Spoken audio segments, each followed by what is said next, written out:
Lots of people are wondering what's going on with the development of LEED for Healthcare. So we thought we would just take a moment to give an update on that. I've been the chair of the LEED for Healthcare Core Committee. Robin has served on the committee, and there's a few other folks I know in the audience, Jean Hansen among them, who also work on the development of LEED for Healthcare. It's been a process that's been underway since 2004 when the committee was convened. We were very fortunate to be able to take advantage of the foundational work that was established through the Green Guide for Healthcare.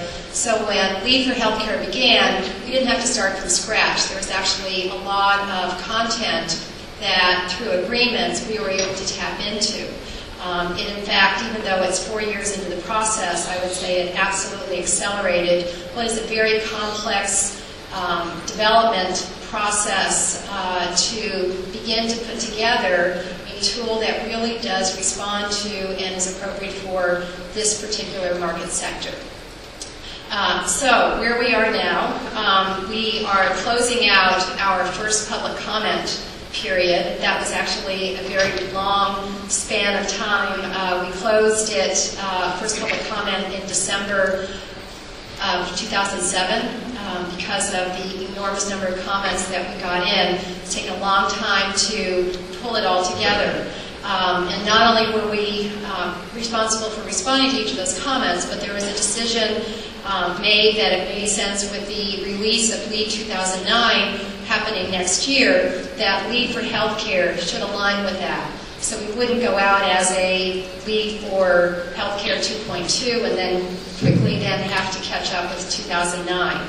So that's another reason why a level of time was required to get us to be able to pull out to the second public comment period. That is supposed to happen in January, and that will likely be a shorter time period, probably 15 days.